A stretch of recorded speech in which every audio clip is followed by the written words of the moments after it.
Chers auditeurs, je suis désolée de vous apprendre qu'on a eu des problèmes techniques pendant l'enregistrement avec M. Florent Massou et malheureusement, on n'aura pas de vidéo pendant ce podcast-là. Mais comme d'habitude, notre version audio sera disponible et bien sûr, on vous met quand même une version sur YouTube pour que vous puissiez écouter ça visuellement. Désolée et on se reprend la prochaine fois. Comme je vous le disais en introduction, chers auditeurs, on a avec nous, parmi nous, aujourd'hui, Florent Massou, vice-président en charge de la C-Series. C'est pas la C-Series. Pardon. C'est la 220. Ah, 220. Ça part mal, mais vous voyez, le faux pli est pris depuis des Oui, c'est années. c'est de ma faute. J'en prends tout le blâme. Pardon, le 220, pardon. Bonjour, Monsieur Massou, bienvenue parmi nous. Bonjour. Merci. Merci beaucoup d'avoir accepté notre invitation de discuter du programme de l'avion et de satisfaire la curiosité de nos AvGeeks québécois et francophones.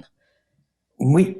Merci de votre invitation. Et je suis heureux de parler devant tous vos auditeurs québécois, mais aussi devant, je pense, les auditeurs de Magaero. J'ai vu que vous avez invité Jean-Michel récemment. Oui. Et j'ai vu le château de Pau sur ton site, André. Et moi, je viens du Béarn, tu vois, donc Là. c'est une vraie coïncidence. Donc, je dis bonjour aussi aux auditeurs béarnais de mon pays qui, j'espère, nous écoutent aussi. Probablement. Ça, je savais pas que pour l'origine béarnaise, mais drôle de coïncidence, effectivement. Mais je pense que de toute façon, la région de Toulouse ou le sud-ouest est très, très impliquée en dans tout cas, elle est très très présente aujourd'hui. Ah oui, parce que si vous ne le savez pas, Greg est natif de Toulouse. Ah, d'accord. On a le Airbus tatoué sur le cœur. Je plonge avec les premières questions. Vas-y, André, je t'en prie. On va commencer par l'éléphant dans la pièce, c'est-à-dire COVID-19. Comment la COVID-19 a affecté la productivité? En fait, ce que j'aimerais savoir, c'est il a fallu s'adapter, prendre des mesures de distanciation sociale. Et comment ça s'est fait et comment ça a affecté la productivité ou comment on s'y est pris pour pas trop affecter la productivité en s'adaptant? Donc, c'est un vrai enjeu qu'on a vécu en 2020, comme pas mal d'autres entreprises, je pense. Après, la productivité, pour être productif dans un environnement de production, il faut que nos gens, les gens qui viennent tous les matins, se sentent en sécurité et se sentent dans un environnement de travail qui les protège. Et je pense que c'est un sentiment qui a été renforcé avec la Covid. Et donc, toutes nos équipes, et là, on se remet en mai, en avril 2020, quand tout ça a commencé sur nos terres, il y a eu un énorme effort qui a été fait par les managers, les superviseurs, les équipes d'outillage, les équipes de méthode, dans notre environnement de production pour revoir les façons dont on travaillait sur l'avion et pour mettre en place des mesures en ligne avec les directives du gouvernement qui permettent de diminuer au maximum les risques qu'on a sur la production. Donc, c'est la distanciation, c'est le port de masque, c'est travailler les flux de pièces, les flux de personnes pour éviter les croisements. Donc, ça a été un énorme effort d'adaptation qui a été mis en place sur les postes. En production, on aime bien quand les choses sont stables. Là, ça a été un gros changement. Donc, il y a beaucoup de gens qui se sont mobilisés. Ça a été aussi un gros changement pour les assembleurs, les gens qui travaillent sur l'avion, les gens de qualité, pour prendre en compte tous ces protocoles et finalement que ça devienne naturel dans les façons de travailler. Et je dirais, après quelques mois, aujourd'hui, c'est le nominal. Ces nouvelles façons de travailler sont ces protocoles qui ont été mis en place. C'est la façon dont on travaille tous les jours avec les gens qui sont sur le site. Et donc, une fois qu'on a passé le cap où il fallait s'habituer à autre chose, je pense que c'est devenu dans les habitudes. Et je pense qu'on a un environnement ici qui est extrêmement sécuritaire. Moi, je viens au quotidien sur le site et je viens avec plaisir parce que je me sens plus en sécurité ici que quand je vais à l'épicerie, par exemple. Donc ça a été, je pense, une vraie réussite et je tiens d'ailleurs à saluer l'ensemble des gens qui ont mis ça en place. Et l'ensemble de nos personnels d'Airbus Canada qui se sont adaptés et qui ont tenu cette rigueur pour que finalement, le Covid, c'est un problème de société. Mais ici, chez Airbus Canada, toutes ces mesures mises en place nous permettent d'avoir un environnement très sécuritaire qui permet aux gens après d'être heureux en venant au travail le matin et de se trouver dans un environnement où ils peuvent être efficaces et productifs parce qu'ils se sentent en sécurité. OK. Moi, ce qui m'intrigue un peu par rapport à la pandémie, c'est qu'est-ce que ça fait en tant que dirigeant de produire la darling pandémique? L'avion qui a eu le uptime le plus fou pendant toute cette situation-là, les clients qui étaient dithyrambiques par rapport à ses performances. C'était une situation horrible pour tout le monde, mais ça a semblé être... On aurait dit que l'avion volait vraiment très haut au-dessus de tout ça, intouchable. Le Là-Devin a juste continué, business as usual. Est-ce que ça fait un petit quelque chose au cœur là, d'avoir la vedette sur le terrain? Là? Elle est à nous, cette vedette-là. C'est comme avoir Messi dans son équipe. Là. Mais ça, on le savait avant la pandémie, donc ça a juste renforcé le fait que cet avion-là, c'est un avion qui est bien positionné, qui est efficace et sur lequel nos clients comptent énormément dessus. Donc ça a renforcé en fait notre appréciation de l'avion et le fait qu'on pense qu'on a le meilleur avion de cette catégorie et qui répond vraiment à un besoin de l'ensemble de nos clients dans les différentes régions du monde.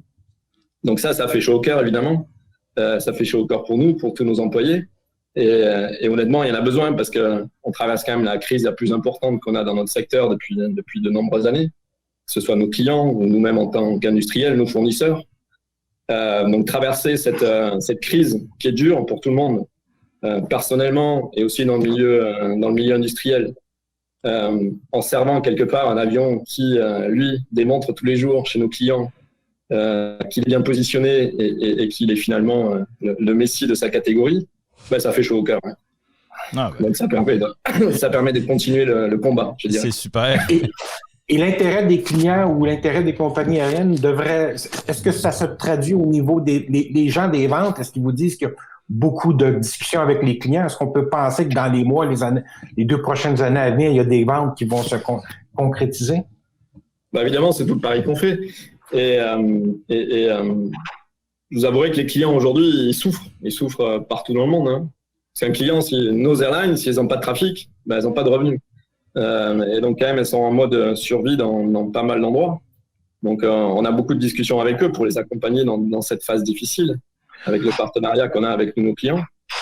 Mais évidemment, on sent aussi que les gens commencent à réfléchir à l'après. Et en réfléchissant à l'après, avec la performance qu'a démontré la 220 depuis le début et tout au long de cette crise, évidemment, ça soulève de l'intérêt chez pas mal de compagnies aériennes. Oui, absolument. Donc, on espère tous que ça se concrétisera tôt ou tard par de nouvelles commandes, évidemment. Mais donc, on fait clairement ici allusion aux qualités exceptionnelles de l'avion. Moi, il y a quelque chose une question que je voudrais vous poser depuis très longtemps. D'un point de vue ingénierie, si on revient, j'ai été voir un peu votre parcours, puis je sais qu'il y a un très gros côté technique en dedans de vous là, qui gravite là, tout autour de ce côté business-là.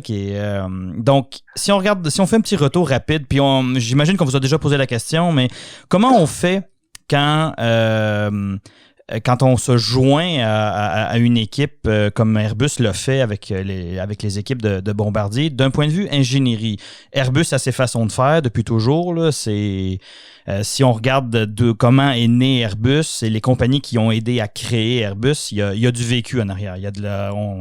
On n'apprendra pas à Airbus à faire des avions. Là. Donc, comment on fait pour intégrer tout ça, pour ramener son petit grain de sel, puis dire aux gens de Bombardier, par exemple, on a aussi nos idées, on a aussi nos façons de faire. Peut-être qu'on peut vous aider, peut-être comme...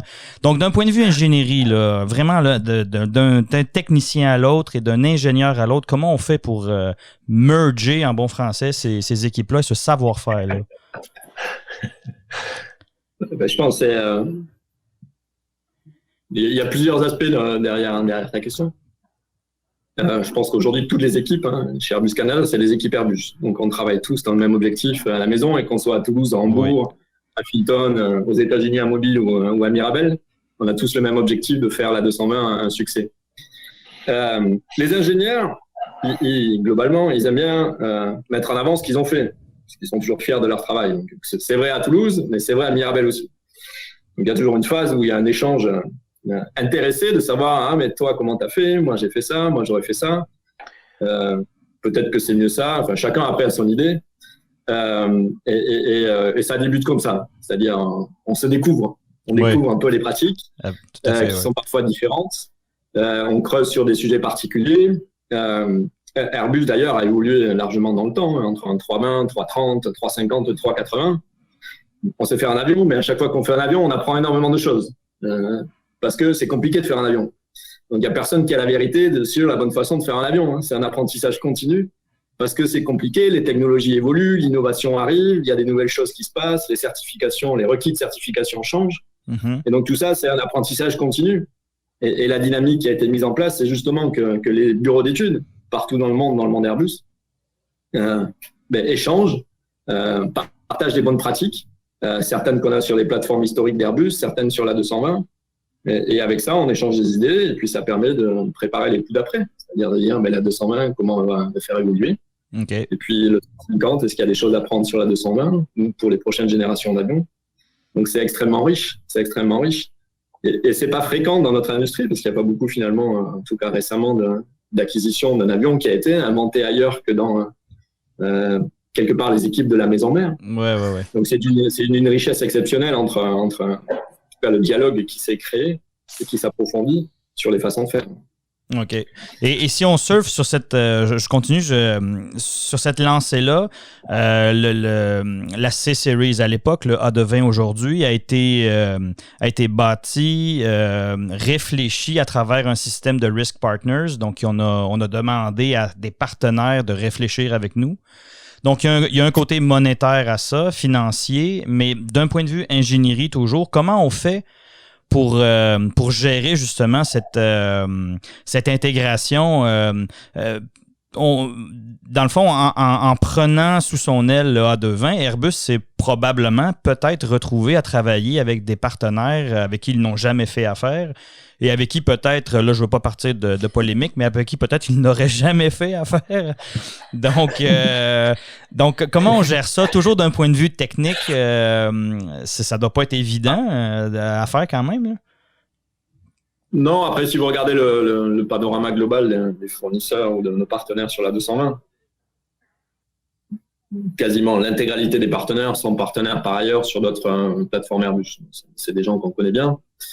Il y a une exception qui est notre fournisseur de fuselage SASI en Chine. Mais bon, c'est quand même partie du groupe AVIC avec lequel on travaille régulièrement sur différentes plateformes.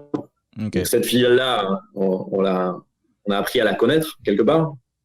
Mais les autres, Safran, Pratt, c'est quand même des gens avec qui au quotidien, sur l'ensemble des plateformes Airbus, on travaille.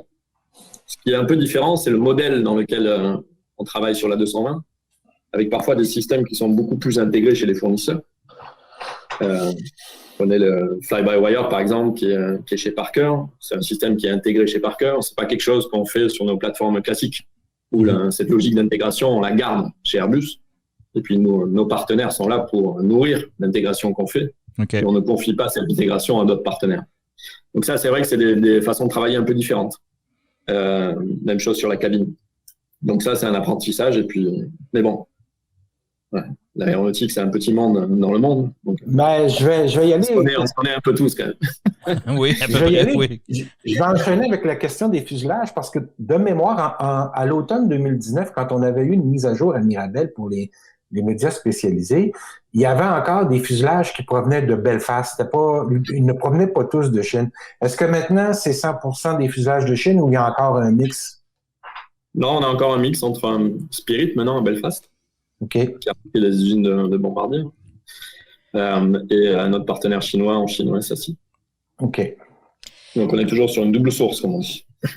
Et là, vous parliez d'expertise ou de façon de faire qui n'étaient pas nécessairement les vôtres au départ chez Airbus. Je me rappelle dans une précédente entrevue avec André, vous aviez parlé de comment vous aviez très, très rapidement intégré l'expertise d'Airbus ici pour ce qui est, entre autres, de la gestion de la chaîne d'approvisionnement et aussi de l'optimisation de l'interface moteur-plateforme. Est-ce qu'il y a des expertises québécoises qui sont ressorties et que vous avez remontées en utilisant les meilleures pratiques, entre autres, par exemple, chez Airbus? Et desquels vous pouvez parler, bien sûr. Oui. Bien sûr. Vous savez, dans notre métier, on apprend de tout le monde. Donc, on a beaucoup appris de l'historique qu'on a retrouvé sur sur la C-Series et les pratiques de bombardier. Donc, il y a plein de choses, je ne rentrerai pas trop dans le détail parce qu'on va arriver sur des sujets plus confidentiels, mais il y a plein de choses qu'on a appris. Et une chose qu'on apprend ici tous les jours, c'est aussi la dynamique collective. C'est cet esprit de pionnier. Et vous savez, chez Airbus, on a toujours eu un esprit de pionnier. Ça fait plaisir de le retrouver ici. Et quelque part, ça rebooste aussi la maison mère de devenir pionnier demain de l'avion décarbonisé notamment. C'est la grande ambition qu'on a chez Airbus pour les 20 prochaines années. Et donc, je pense qu'en termes d'esprit, au-delà des aspects techniques, je pense que c'est aussi très rafraîchissant de pouvoir faire travailler les équipes autour de ces mêmes objectifs avec cette ambition. Mais vous parlez de dynamisme. J'ai une petite question personnelle pour vous, M. Massou. Vous êtes au Québec et tout comme moi, il y a 30 ans, votre accent trahit votre identité. Comment vous avez trouvé, vous, personnellement, de travailler avec les Québécois qui ont la réputation à travers le monde? J'ai la chance un petit peu, peut-être pas autant que vous, là, mais de voyager à travers le monde et sur la planète. Les Québécois sont souvent perçus comme des patenteux. Un mot que vous avez probablement dû apprendre ces dernières années. Donc, très bon, très débrouillard pour réparer, jamais mal pris et tout ça. Mais un patenteux, c'est pas toujours un bon gestionnaire. C'est pas toujours quelqu'un qui sait bien s'organiser. C'est une réalité. On n'est jamais mal pris au Québec, mais on sait pas toujours forcément bien gérer les choses. Vous, personnellement, là, quand vous êtes arrivé, quand vous avez mis le pied au Québec, comment vous avez réagi face à ces patenteux Québécois jamais mal pris? Le choc culturel. Le choc culturel, oui, on pourrait dire ça comme ça. Ouais. Alors, c'est sûr que la culture est différente. C'est ça qui fait aussi la richesse de notre métier. Et puis chez Airbus, c'est quand même très...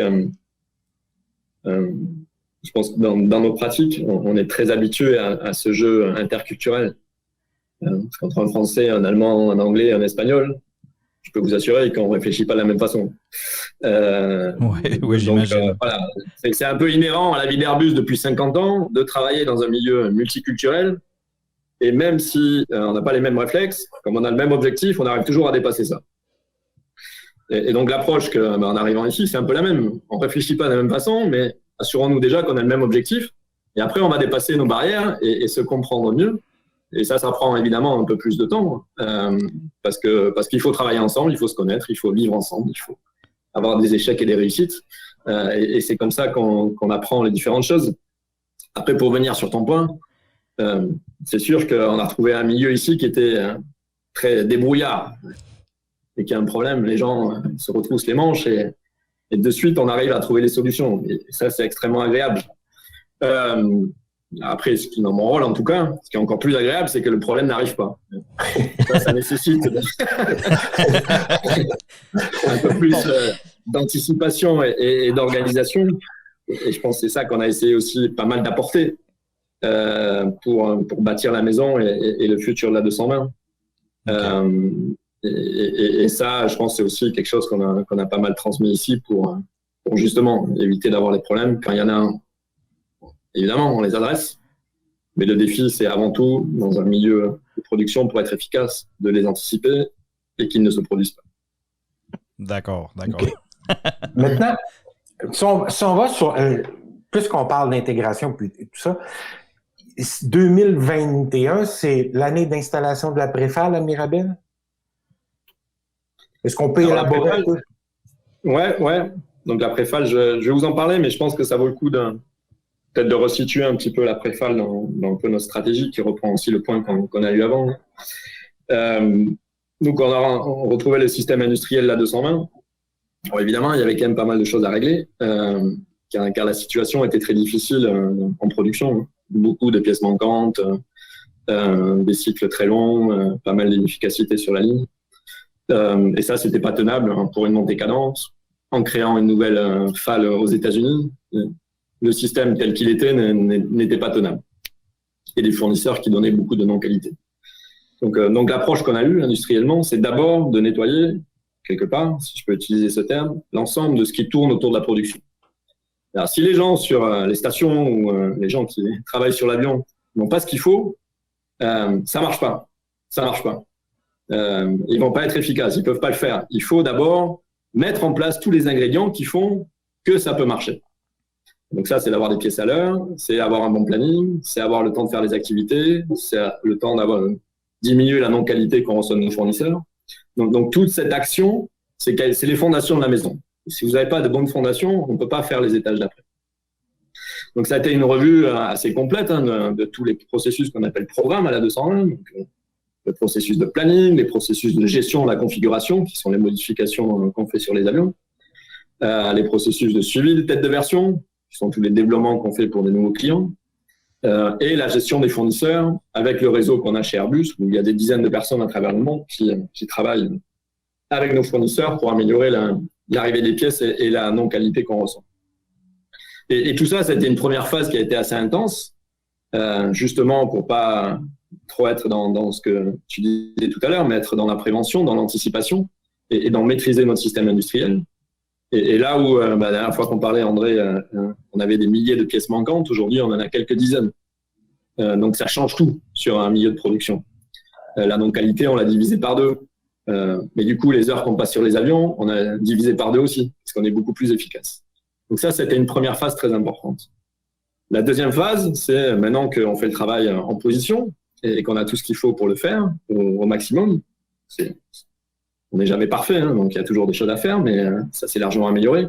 Là, on peut commencer à travailler sur l'efficacité sur les postes et des différentes opérations qu'on fait en production et en qualité. Et donc là, on est en train de déployer ce qu'on appelle le modèle Airbus Operating System en français, le modèle d'opération d'Airbus, qui sont différentes briques qu'on met sur les postes pour structurer des façons de travailler un peu standards qui permettent d'avoir une amélioration continue avec l'ensemble des équipes naturelles qui sont sur les postes. Donc, on nettoie l'amont, on travaille l'efficacité des postes. Et après vient la dernière phase, qui est la modification un peu en structure de notre système industriel pour être plus efficace. Et la préfale, c'est un peu le jalon le plus important là-dessus. Alors, l'histoire de la préfale, elle est intéressante parce qu'elle est... nous, quand on est arrivé ici, on découvre plein de choses, on voit des trucs.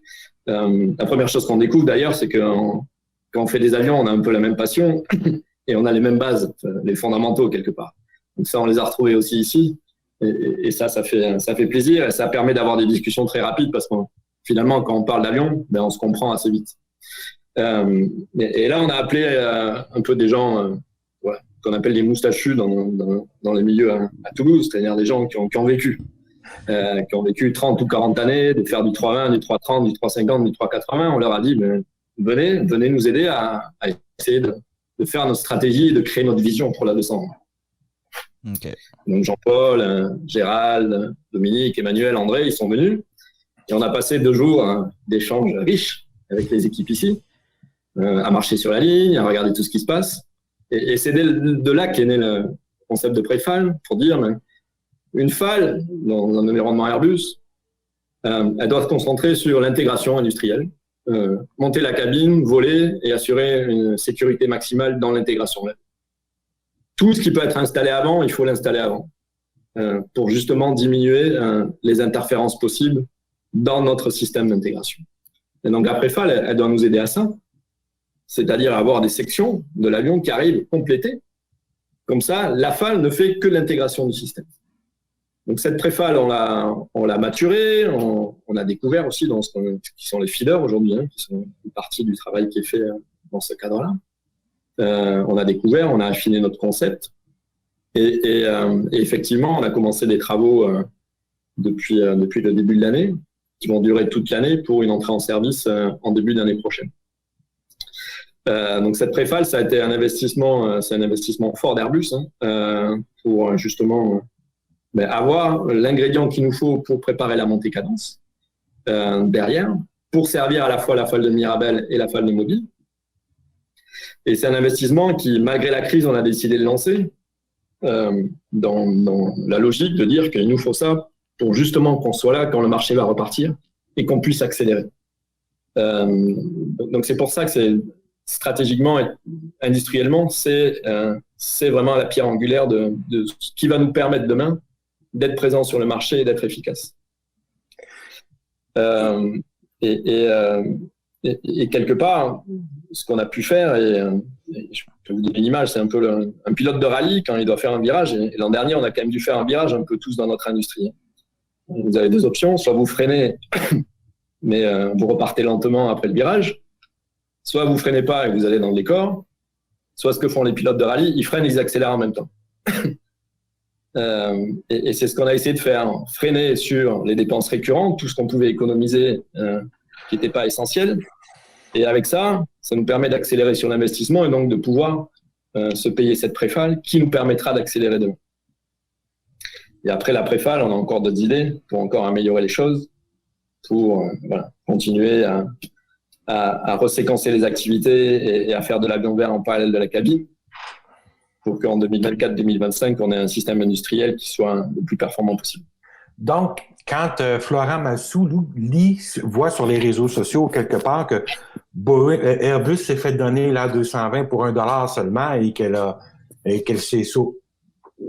eu pour rien, ça fait réagir Florent Massou? Oui, bien sûr. D'ailleurs, je me demande pourquoi il n'y a personne qui a mis $2 sur la table pour empocher la mise. C'est très bon, très bon. 2 pièces. J'en ai pas vu beaucoup à l'époque. Mais plus sérieusement, je sais que ça fait couler beaucoup d'encre, ce dollar. Mais quand on prend un programme d'avion comme la C-Series à l'époque, qui est en perte, et avec des perspectives de gagner de l'argent qui sont quand même assez lointaines, évidemment que quand vous achetez ça, ça coûte pas plus de $1. Pourquoi? Parce qu'il y a énormément d'investissements à faire, il y a énormément d'énergie à apporter, il y a énormément de savoir-faire et d'expertise à amener sur l'avion pour l'amener à la rentabilité et gagner éventuellement de l'argent sur cette plateforme, qui est la seule façon d'ailleurs d'assurer son avenir sur 10 ou 20 ans. Et donc aujourd'hui, c'est l'effort que fait Airbus. L'effort, c'est pas de payer $1 le premier jour, hein. C'est tout ce qu'on investit depuis qu'on a acquis l'A220, depuis mi-2018, pour assurer la maturité en service, pour investir sur le système industriel à Mirabel, à Mobile, pour faire une préfale, pour gérer notre chaîne de fournisseurs, et aussi pour modifier l'avion, améliorer le produit, et aussi baisser sa base de coût, qui est un des gros enjeux du programme. Donc l'investissement dans la préfale, c'est un vote de confiance d'Airbus envers l'A220. C'est un sacré vote de confiance. C'est un sacré vote de confiance. Et je peux vous dire qu'on a eu beaucoup de discussions parce que avec la crise qu'on vit aujourd'hui dans notre secteur, de faire un tel investissement, c'était pas gagné. C'était pas gagné. Et on l'a défendu et on l'a obtenu parce que justement, on pense que c'est ça qu'on a besoin pour accélérer plus fort demain et être là quand le trafic reprendra, être là quand les compagnies aériennes verront que Delta, Air Canada sont plus performants qu'elles parce qu'elles ont l'A220. Et donc, c'est ça tout notre pari. Et c'est pour ça qu'aujourd'hui, il y a des travaux qui sont en cours sur le site de Mirabel pour créer cette préfale. OK. Et au niveau de vos fournisseurs, est-ce que... là, j'imagine qu'ils vous suivent. Pas trop le choix. Si Airbus dit qu'on s'en va par là, j'imagine que c'est par là qu'on s'en va. Mais ça doit quand même pas être facile c'est d'essayer d'amener tout le monde avec soi, surtout que dans certains de vos fournisseurs, il y a de très très grosses il y a d'aussi gros bateaux. Si on parle juste à penser à Pratt qui en soi est une unité d'affaires, mais il y a un très très gros bateau en arrière qui lui aussi donne une direction là. Donc toute cette réflexion-là, j'imagine qu'elle se fait avec ses fournisseurs, mais comment on fait pour amener des aussi grosses entités avec nous? Comment Airbus fait pour dire à Pratt, « Hey, suis-nous, c'est par là qu'on s'en va ». Je pense que c'est déjà beaucoup de relations et de partenariats. Et c'est important avec ses plus gros fournisseurs d'avoir une vraie relation de partenariat. Et donc, dans un partenariat, c'est comme dans un couple. Il faut se dire les choses et il faut se dire là où on est bien et là où on n'est pas bien. Et donc, d'accord. Je pense qu'un des gros enjeux qu'on a eu avec nos fournisseurs, c'est de dire là où on est bien et là où on n'est pas bien, que ce soit en termes de non-qualité ou de délai de livraison ou de coût des produits. Et donc, beaucoup d'enjeux ont été faits là-dessus. Mais ça a été possible et c'est possible parce qu'on est d'accord aussi sur ce qui va bien. Et ce qui va bien, c'est qu'on a un produit qui est extraordinaire et qui doit trouver sa place sur le marché pour les 30 prochaines années et qui doit être le leader, rester le leader et approfondir sa position de leadership sur ce segment-là. Et quand vous êtes d'accord sur les perspectives du marché, et ça, je pense que le fait d'avoir 300 commandes depuis l'arrivée d'Airbus a beaucoup aidé aussi là-dessus, parce que il y a l'amour et l'épreuve d'amour du marché. Oui, tout à fait. Les mots, c'est rien. Avoir des commandes, c'est de belles preuves d'amour. Mais du coup, ça change aussi l'optique. Et ça donne envie aux gens de se dire, oui, la 220, c'est un programme qui est en croissance, et la croissance n'est pas terminée. Et demain, c'est quelque chose sur lequel il faut parier. Et comme nos fournisseurs sont au moins aussi intelligents que nous, même plus, ils comprennent très bien que leur intérêt, c'est de continuer à œuvrer sur la 220 et de travailler en partenariat avec nous pour trouver les bonnes solutions. OK. C'est encourageant. Quand tu as un argument massu. Oui, absolument. Oui, c'est, Massou, t'as dit, ou Massu? Oh!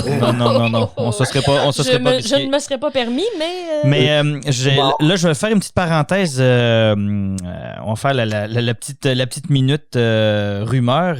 Est-ce que on a lu à droite à gauche ces derniers mois, ces dernières années, est-ce que ça pourrait être une option d'avoir une double motorisation sur la C-Series slash A220, parce que ça a commencé ces rumeurs-là et d'offrir une deuxième motorisation sur l'avion. Puis j'amène ce point-là parce que très, très, très souvent, Airbus a offert au minimum une double motorisation sur ses produits.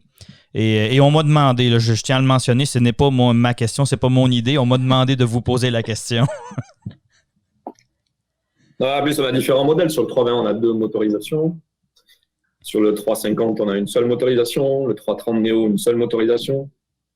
380, on en a eu 2 dans le passé. Mm-hmm. Donc, il y a différents modèles. La 220, aujourd'hui, on a une motorisation. Et notre ambition, c'est que notre moteur Pratt soit le plus efficace possible et le plus mature possible. Donc, notre focus aujourd'hui, c'est de faire en sorte que notre moteur Pratt marche du mieux qu'il peut pour donner l'efficacité nécessaire à notre avion. OK. Très bien. Et Pratt a fait des progrès dans les 2 dernières années au niveau de la fiabilité. Évidemment, c'est un nouveau programme de moteur, donc il y avait des problèmes de jeunesse, comme on dit, mais vous êtes satisfait des évolutions de Pratt dans les 2 dernières années? Je pense que définitivement, on a beaucoup appris avec l'entrée en service des moteurs Pratt. Et du coup, Pratt a fait tout un tas d'évolutions sur son moteur actuel et à venir qui permettront d'avoir une beaucoup plus grande maturité. Dans le détail, je laisserai Pratt donner plus de détails sur ce qu'ils font et la façon dont ils préparent l'avenir. Mais évidemment, il y a eu énormément de progrès sur les 2 ans qui viennent, qui sont passés, pardon. Et c'est un moteur qui, en termes d'architecture, en tout cas, on connaît chez Airbus aussi sur la 320, donc ça permet d'avoir des réflexions et des discussions intéressantes techniquement sur la maturation d'une telle technologie de pointe. Et les chiffres récents qui circulent concernant la fiabilité de la 220, on parle de 99,9% de fiabilité ou de dispatch reliability rate, comme on utilise souvent dans le métier. Est-ce que c'est confirmé, ce 99,9, ou Airbus préfère ne pas commenter? En 99,9, on serait au-delà de tout ce qu'aucune flotte ne fait dans le monde. Donc, on n'est pas encore là. Mais l'an dernier a été une bonne année sur la fiabilité opérationnelle. On avait des sujets de maturité à traiter, ce qui est complètement normal à ce stade du programme. On a beaucoup, quand on a 150 avions en vol, on apprend des sujets qu'on doit maturer sur l'avion. L'an dernier, on a dépassé les 99.1, qui est à ce stade du programme une belle performance. Donc, on n'est pas au bout du chemin. Il faut qu'on continue à augmenter notre fiabilité opérationnelle. Mais je pense que les clients ont vu l'an dernier une vraie amélioration là-dessus qu'il faut qu'on continue. OK. Quels étaient les principaux problèmes qui ont été rencontrés l'an dernier pour la fiabilité? Bon, c'est des problèmes de maturité de système assez classiques. Donc, c'est des choses qu'on apprend dans la vie en service d'un avion, sur tout un tas de systèmes notamment. Et donc ça, on apprend, on les modifie et après, ça va mieux. Donc, il n'y a rien, il n'y a pas de grand Ouais, de rien d'exceptionnel.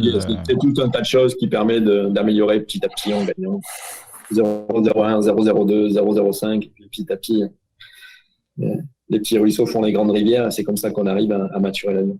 Mm-hmm. OK. As-tu des questions, toi, à rajouter, à broder avec ça, Greg? C'était des trucs vraiment peut-être un peu plus techniques, parce que je m'intéresse vraiment à l'intégration au niveau ingénierie qui nous amène après ça à l'opération comme telle de l'avion. J'ai discuté dans le passé avec des gens de Pratt avec qui on a interagi pour d'autres choses dans le passé. Le retour d'un gros fournisseur comme ça dans le giron d'Airbus, comment on gère ça? Pratt, historiquement, n'a jamais été un très grand fournisseur d'Airbus. On en a un petit peu sur le 330, n'a jamais été sur le 320. Puis a participé de loin sur la 380 avec le GP 7200. C'est comment on fait pour revenir travailler avec quelqu'un qui a été là, qui a fait des allers-retours, mais ça s'est pas très bien passé pour le 318. Je vous demanderai pas de commenter ça, là. C'est moi qui dis ça de ce que nous observons à l'extérieur, là. Mais puis je sais que les gens ici, dû au fait de la présence de Pratt & Whitney au Canada, au Québec, se posent la question. J'en ai discuté souvent là, de comment on fait pour revenir travailler avec quelqu'un qui a toujours été loin, mais qui est loin, là, qui est là-bas dans le fond, dans la salle, là, puis qui participe pas trop. Là. Alors, c'est sûr qu'il y a eu des différentes périodes avec Pratt. Ça fait quand même 10 ans depuis qu'on a lancé le 320 Neo qu'on est étroitement en partenariat avec Pratt. Puisqu'ils font, c'est une des sources de moteurs. Oui, exact, oui, tout à fait. Du 320 Neo avec CFM, donc, et comme la technologie du 1100, c'est le moteur du 320 Neo, et le même corps de technologie que le 1500 sur la 220. Mm-hmm. Depuis 10 ans, il y a quand même eu un gros partenariat avec Pratt pour développer ces moteurs et les mettre en service et les maturer. Donc, quelque part, en venant ici et en ayant Pratt sous l'aile, on s'est retrouvé un peu à la maison comme au 320 avec le Pratt sous l'aile du Neo. Donc, il n'y a pas eu de changement fondamental par rapport à ça. On est reparti avec de bonnes habitudes de travail main dans la main avec Pratt pour mettre au point ça. Puis, d'un point de vue ingénierie, là, je m'adresse à l'ingénieur en vous. Là. Comment on fait pour travailler, par exemple, sur l'Airbus 320, vous avez, c'est la double motorisation. L'autre qui vous fournit le moteur, c'est CFM. Je dis bien l'autre. Oui, on aurait dit que tu étais il y avait un peu de dédain là-dedans. Non, absolument pas. Non, absolument pas. Ils font de très bons produits. Loin de moi l'idée de... Mais comment on fait justement pour rester objectif pour pas avoir son petit favori? Là, ça doit pas être évident. Je pense que la métaphore du couple va continuer à s'appliquer. Là. J'attends la réponse. J'imagine, oui, mais là, je veux pas au niveau d'Airbus, parce que je comprends qu'on va traiter ses fournisseurs de façon égale et en fonction de la participation dans les projets, mais là, d'un point de vue technique, là, à nous, là, en dedans, est-ce qu'on finit quand même par avoir son petit favori? Puis je parle de Pratt et CFM, mais ça peut s'appliquer à n'importe quel autre fournisseur ou... Non, je pense qu'il ne peut pas y avoir de favori pour une raison simple, c'est qu'à la fin, les clients doivent satisfaire l'avion, quel que soit le moteur. Et du coup, il faut que chaque moteur soit au top. Donc, il n'y a pas de favori parce qu'on les pousse chacun à l'excellence. Donc, C'est une très bonne réponse. Il suffit d'avoir les bons briquets. Hein? Absolument. Tout à fait. À vous, messieurs, dames? Oui, Olivier, t'as été silencieux depuis le début. Y a-tu des questions que tu n'oses pas poser? Mets ton micro à Anne. Non, moi, je fais très bien ça. Là. Moi, je donne l'information sur l'avion dans le simulateur. Donc, mes questions, c'est plus des trucs de mais pourquoi, misère, est-ce que ça fait ça? Ou pourquoi il faut faire ça pas avec l'avion? Donc, c'est les trucs de pilote qui intéressent, dans le fond, juste les pilotes. Et, à force de répéter une tâche qui ne fait aucun sens, ben finalement, ça fait du sens. Juste pour arriver puis que la compagnie change les procédures, là, fait que, ben voyons donc. Ça fait 2 ans qu'on fait ça, là, vous changez d'idée. Là. OK. Ça et le porte-gobelet aussi, qui est pas à la bonne place. Ouais, ben, le porte-gobelet, il est gentil, il est comme loin en arrière des sièges. Là. C'est pas un truc qui peut être détruit facilement sur l'avion. Là. Ouais, on a appris d'autres problèmes, hein, visiblement. Absolument. Oui, on a tiré des leçons, oui. Ah non, mais oui, tout à fait. Mais de toute façon, il n'y a rien qui peut battre une entrée en service. Donc, si quelque chose doit être brisé, autant au niveau des pilotes, les passagers que les bagagistes vont vous montrer ce que vaut vraiment votre avion. Ce que je remarque, c'est beaucoup des trucs dans le simulateur, c'est des trucs au niveau du logiciel. Donc là, j'ai des étudiants qui disent mais là, on fait quoi avec ça? Je dis, c'est logiciel. Donc oui, il y a un nouveau load d'avionique qui est rendu dans les nouveaux avions qu'on a reçus. Puis je leur dis, sur la ligne, vous allez voir, ça va être différent. Puis éventuellement, ils vont l'arranger. Là. C'est un logiciel. C'est pas comme s'il fallait redessiner l'aile ou refaire les capots. Ça prend du temps, mais c'est pas compliqué. C'est pas un défi insurmontable.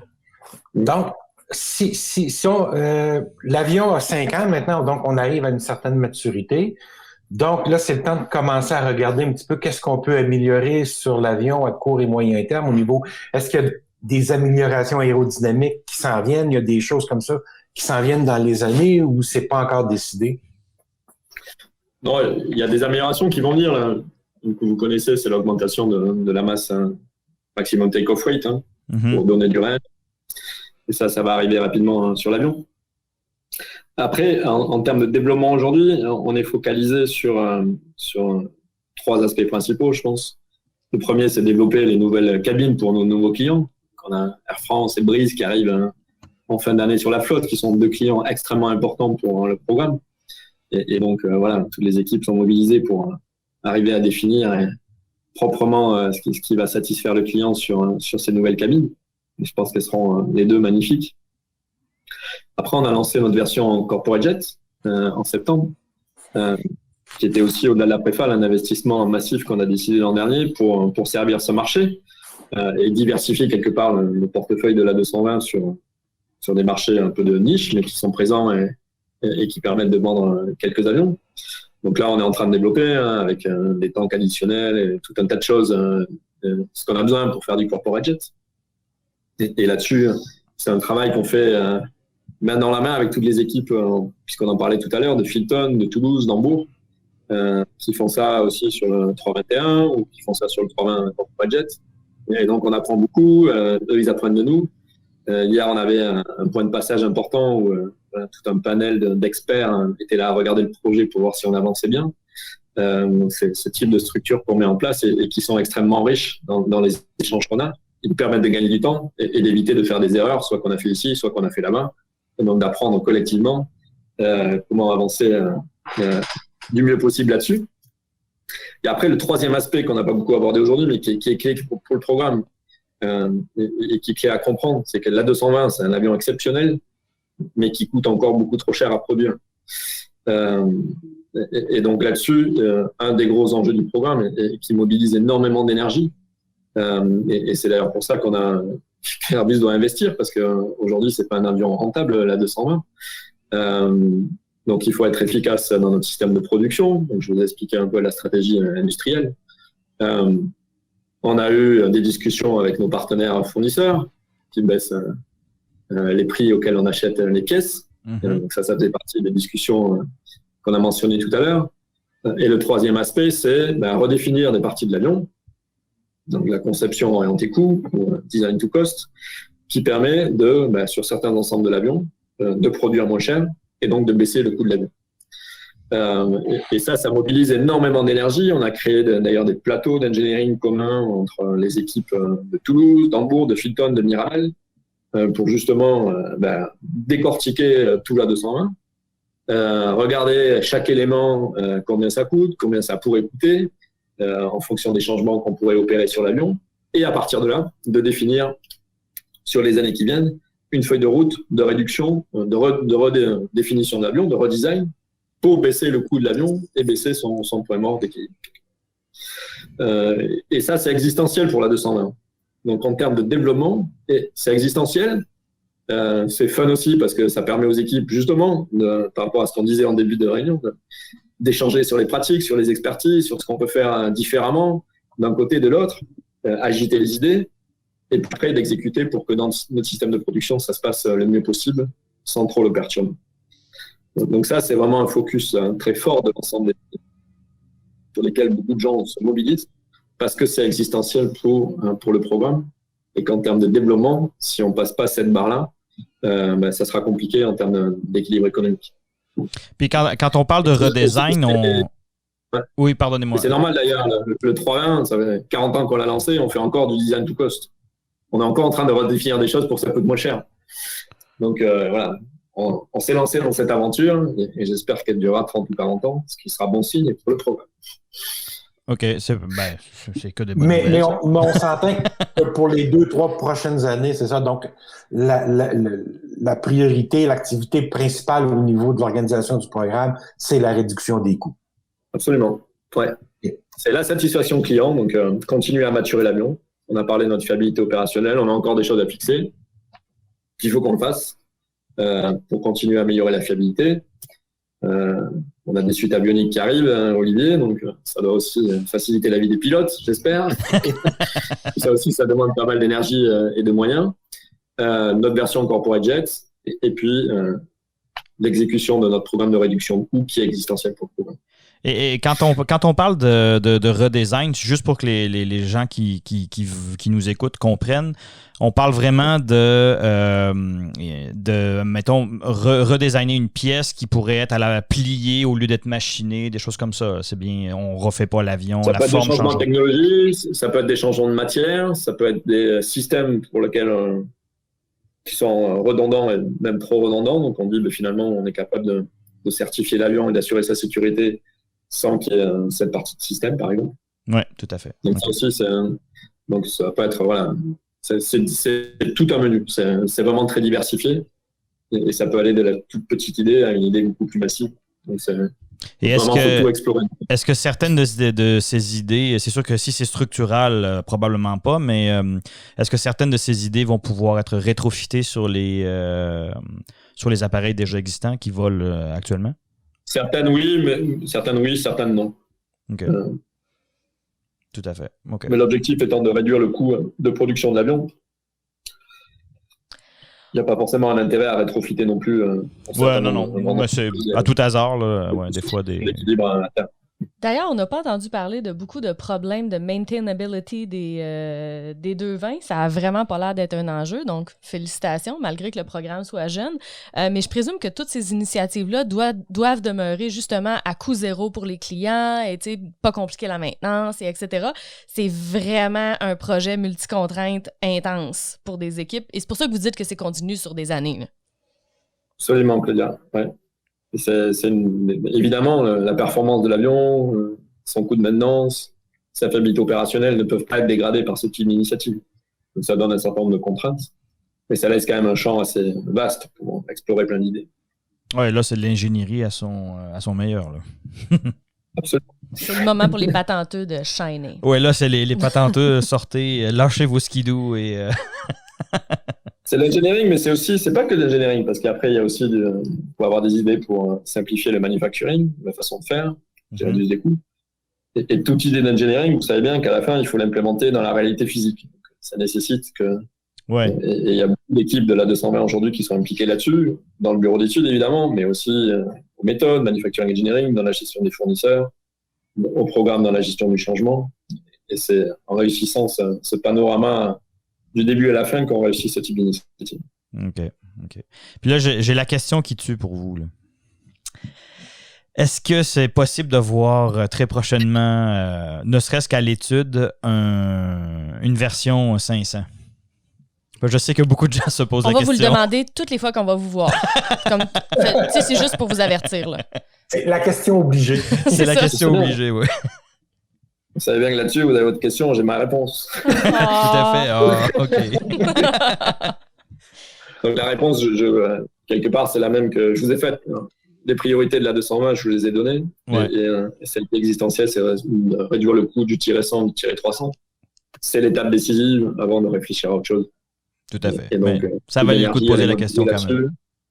On améliore l'existant et on assure sa viabilité. Absolument. Et demain, évidemment que la plateforme, elle est jeune, elle a beaucoup d'avenir. Et c'est vrai que quand on compare par rapport à un 737 qui a été créé dans les années 60, c'est quand même au bout ça fait 50 ans d'évolution du 737 qui a été fait de façon, la plupart du temps, très bien d'ailleurs, mais ils sont au bout de la plateforme. Nous, la 220, on est au début de la vie. Donc évidemment qu'il y a plein de choses qui seront possibles à l'avenir. OK. On va se faire répondre la même chose pendant quelques années. C'est correct, non, mais c'est correct, c'est de bonne foi. Mais on s'entend que de toute manière, au bout du compte, les itérations, c'est les clients qui les décident aussi. C'est eux qui, après tant d'années d'opération, disent, ben voilà, ça serait bien d'avoir telle chose, telle version comme ça. Le client a un gros mot à dire dans les itérations, finalement. Bien sûr, bien sûr. Parce qu'à la fin, on fait des produits pour nos clients, donc il faut que ça réponde à leurs besoins. Mais parlant de ça, on a entendu parler dernièrement de l'émergence du modèle de partage de risques, mais pas juste avec des partenaires et avec des fournisseurs, avec des clients. Est-ce qu'on peut penser que, admettons qu'un jour il y aurait un 500, ça puisse être un partage de risques avec des clients? Ou bien on parle de vraiment plus loin dans l'avenir? Dans le fond, est-ce que Airbus serait ouvert à ce genre de choses-là? Ou les clients plutôt, parce que Airbus, c'est sûr que oui, on partage le risque. Je dis ça, puis je parle pour vous. On discute. Oui, on jase. C'est une question qui dépasse de loin mon champ de compétences. Donc je ne saurais pas vous répondre. D'accord. On en reparle dans quelques années. Mais vous pouvez la transférer à Toulouse. On peut attendre la réponse, pas de problème. OK. Moi, ça fait pas mal le tour des choses que je voulais toucher. Messieurs, dames. Oui, ben c'est pas mal cool. C'est très bien. Oui, effectivement. On entendra parler la semaine prochaine par nos auditeurs de tout ce qu'on a oublié. Probablement. Fait qu'il va falloir faire un part 2. Merci beaucoup. C'est vraiment très gentil, très apprécié d'avoir pris le temps de nous parler aujourd'hui. J'ai parlé de ça, mais je suis tout fébrile. Je pense que vous animez un blog sur l'aéronautique et je pense que c'est un moment où c'est important d'avoir ce type de forum et ce type de... Voilà ce que vous amenez dans le secteur. Parce qu'on traverse une crise qui est pas simple. Pour l'ensemble du secteur, pour nos clients, pour nous-mêmes, pour nos fournisseurs. On voit d'ailleurs que, notamment au Canada, le soutien qui est apporté à la filière est quand même extrêmement faible. Par rapport à d'autres régions dans le monde. Partez-nous pas là-dessus. Ah oui, non, ça c'est... Et ça, en termes d'industriel, c'est compliqué parce que finalement, il n'y a pas beaucoup de pays qui font des avions dans le monde. Il y a les États-Unis, il y a l'Europe, il y a la Chine qui arrive, il y a le Brésil. Le Canada fait partie de ce petit club. Le Japon n'y arrive pas vraiment, la Russie y est arrivée, mais n'y arrive plus. Donc c'est un petit club, et c'est un petit club parce que c'est extrêmement compliqué de faire des avions. C'est pour ça qu'il n'y a pas grand monde qui arrive. Donc quand on a la chance d'avoir un secteur aéronautique chez soi, ça nécessite pour moi d'avoir une vision long terme et de savoir soutenir les gens quand il y a des moments difficiles. Parce que ça prend beaucoup de choses pour faire ces systèmes compliqués. Ça prend un terreau, ça prend de l'historique, ça prend de l'expertise. Absolument. Ça prend le savoir-faire de tous les gens et de tout ce qu'a fait notamment Bombardier ici depuis 30 ou 40 ans. Et c'est ça qui permet après de maintenir et d'avoir les gens qui sont capables de faire ça. Et ça nécessite un certain consensus dans la population et de ne pas faire des chicanes en permanence sur des sujets qui n'en valent pas le coup.